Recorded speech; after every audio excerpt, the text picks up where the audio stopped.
Hoje vivemos em um mundo onde as interpretações sobre a Bíblia se multiplicam muito, e uma das questões mais contraditórias entre os cristãos é a observação do sábado. Para uns, esse dia é sagrado. É um mandamento fundamental, para outros é uma prática que já não se aplica mais aos cristãos.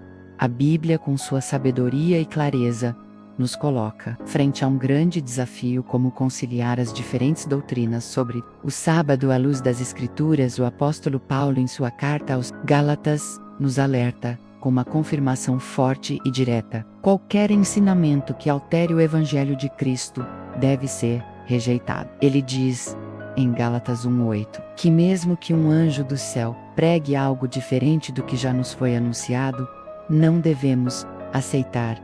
Este versículo ressoa como um chamado para voltarmos às Escrituras e o amor de Cristo, onde encontramos a verdade pura e imutável.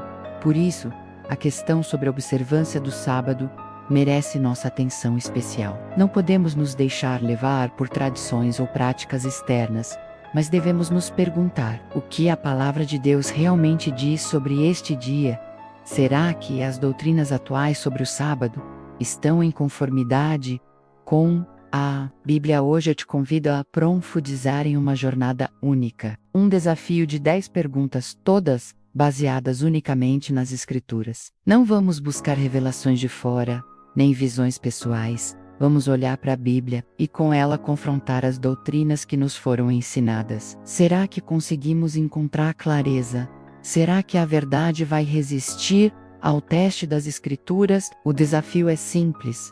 Se o que acreditamos sobre o sábado é realmente bíblico, ele deve se sustentar nas Escrituras. Ao longo deste estudo, vou te apresentar perguntas que, se você refletir com sinceridade, podem transformar a forma como você vê essa prática e até mesmo desafiar crenças que você tenha ouvido ao longo da vida. Então vamos lá, sem pressa, sem preconceitos e com um olhar atento. A verdade está nas Escrituras. Vamos encontrá-la juntos. Antes de começarmos, não se esqueça de deixar o seu like, deixar a sua opinião nos comentários e se inscrever no canal. Isso é muito importante para mim, para o nosso trabalho, e você não vai perder nenhum conteúdo importante como esse. Agora vamos ao desafio. Primeira pergunta: onde na Bíblia Adão e Eva observaram o sábado? A primeira dúvida que surge é sobre a prática do sábado. Logo no início da criação, seria correto afirmar que Adão e Eva observaram o sábado no Jardim do Éden. Em Gênesis, não há nenhuma menção de que Adão e Eva foram instruídos a guardar o sábado. O primeiro mandamento relacionado ao sábado aparece somente em Êxodo 16. Muito tempo depois, quando o povo de Israel estava no deserto, se o sábado era um comando de Deus desde o princípio, porque os patriarcas como Abraão, Isaque, Jacó e José nunca o mencionaram a nenhum deles recebeu a instrução de descansar no sétimo dia. Nem há registros de punições por violar o sábado. Não encontramos uma única referência à observância do sábado em toda a narrativa de Gênesis. Então a primeira pergunta que devemos fazer é se o sábado foi realmente dado como um comando desde o princípio, porque ele não é mencionado durante todas as gerações anteriores. Segunda pergunta: por que Jesus? Se o sábado é fundamental para Jesus e os apóstolos nunca ensinaram, sabemos que Jesus passou 40 dias com os judeus. Esse período seria a importância do sábado. No entanto, não que seus seguidores mantivessem o sábado. Abordaram questões de doutrina e ética. A observância do sábado deveria ser parte de passagens que falam sobre a liberdade, que um considera um dia mais santo que o outro. Igualmente, aqui está a pergunta crucial: Jesus e os apóstolos nunca ordenaram sua medida. Que exploramos essas questões, buscar a verdade nas Escrituras, como examinar todas as coisas à luz da disposto a aprender.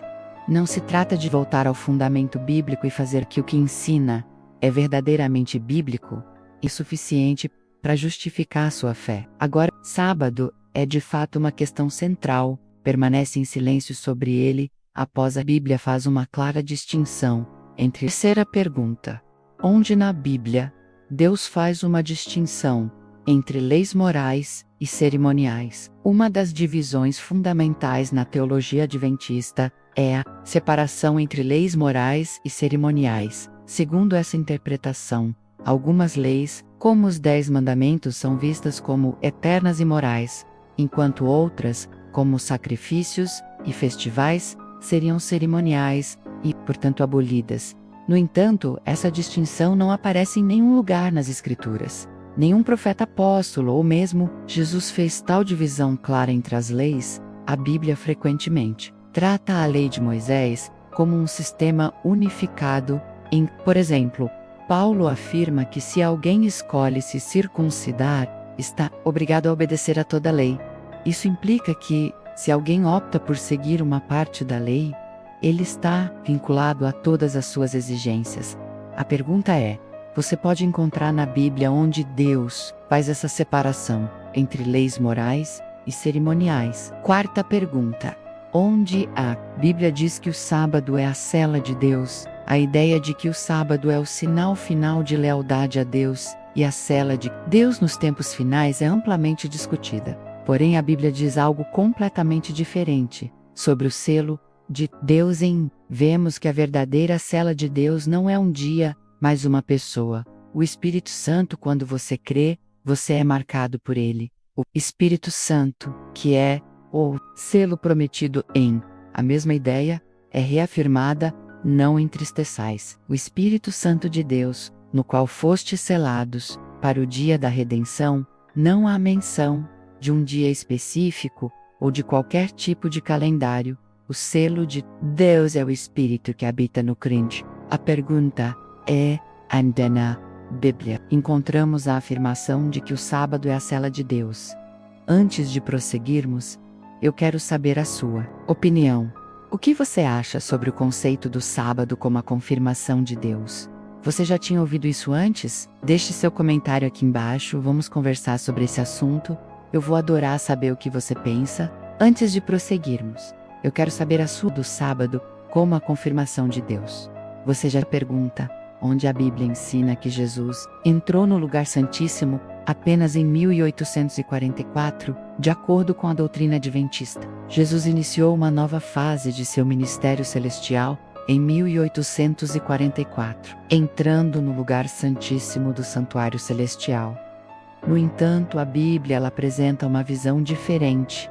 Em Limas Q, Jesus entrou no lugar santíssimo uma vez por todas, oferecendo seu próprio sangue e obtendo redenção eterna para todos.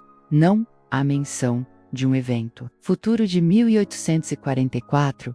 A obra de Cristo foi consumada de forma definitiva logo após sua morte na cruz. Ele entrou no lugar santíssimo imediatamente e seu sacrifício foi suficiente para a redenção de todos.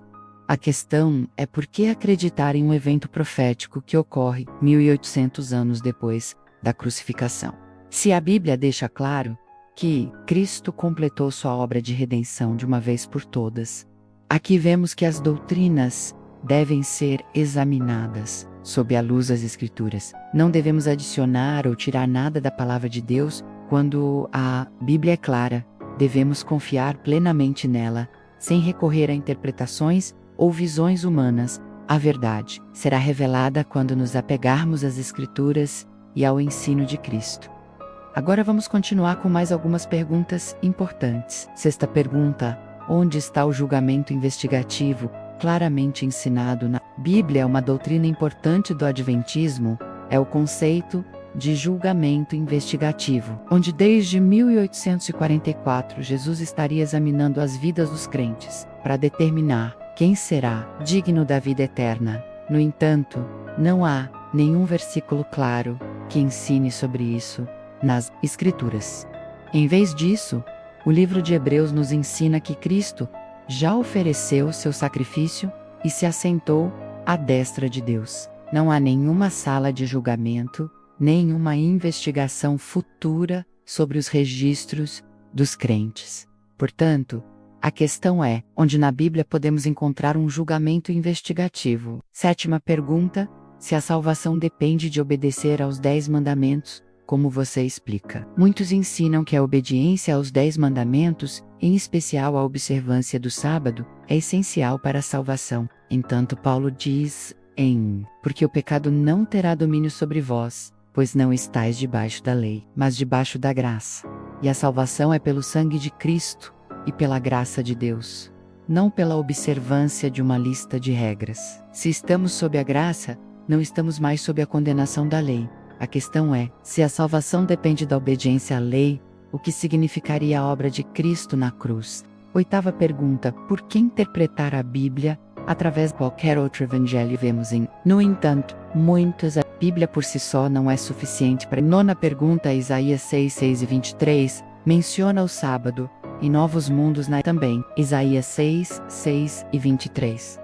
É frequentemente citado pelos. A observância do sábado será parte da vida. Sábado a outro, todo ser humano virá adorar diante de mim, diz o Senhor, e deve ser considerado. Isaías usa comum Antigo Testamento, especialmente esse versículo, literalmente também como mencionados no versículo. Seria um testamento, algo que não se aplica aos 10. Se alegarmos que os novos mundos não estamos na verdade escolhendo, e literalmente Isaías descreve visões que Israel, e a linguagem simbólica, não deve todos os casos. O versículo fala não implica que a observância do sábado será uma prática universal na nova. Literalmente, por que não aceitar o calendário cerimonial, assim como os simbólicos? Então por que o sábado? 10 e uma pergunta: se Alan White, adventistas afirmam que White é uma luz. Bíblia, a ideia é que ela serve como mas não está acima da palavra de Deus,